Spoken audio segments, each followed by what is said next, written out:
Personal Bankruptcy Canada FAQ. Steps in a voluntary personal bankruptcy.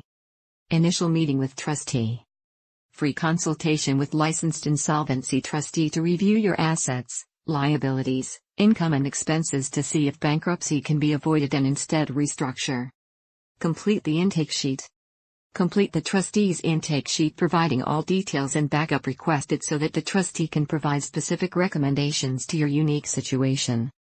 Signing all documents. Trustee prepares all bankruptcy documents for signing by the insolvent person.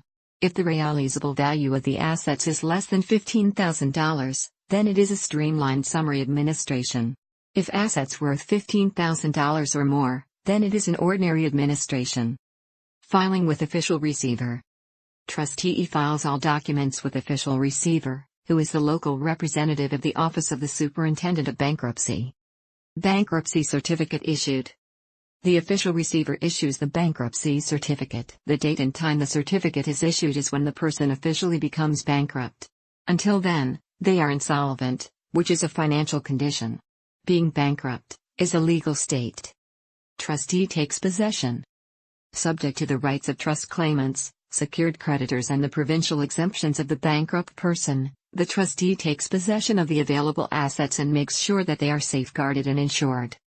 Trustee notifies known creditors.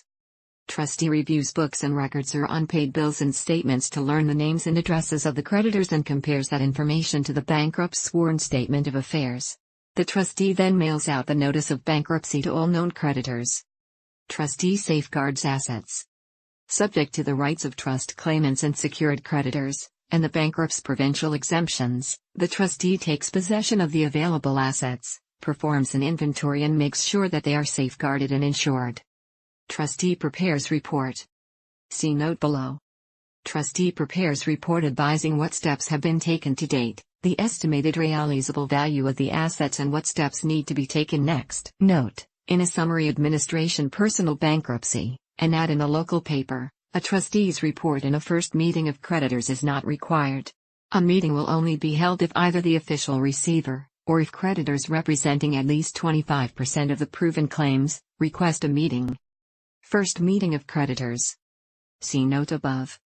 If meeting is required, creditors meet with trustee and bankrupt. The creditors can ask questions of the bankrupt and the trustee regarding the bankrupt's affairs and the bankruptcy administration. Creditors can approve the trustee's actions to date, and provide instructions to the trustee of actions to be carried out. Realization of assets. Trustee realizes upon the available assets. This includes any surplus income requirement to be paid by the bankrupt person to the trustee. Bankrupt's discharge, unopposed. In a first-time bankruptcy, if the bankrupt fulfills all requirements and no one opposes the discharge, the bankrupt will receive an automatic discharge from bankruptcy. Bankrupt's discharge, opposed. If bankrupt's discharge is opposed, then a court discharge hearing is required.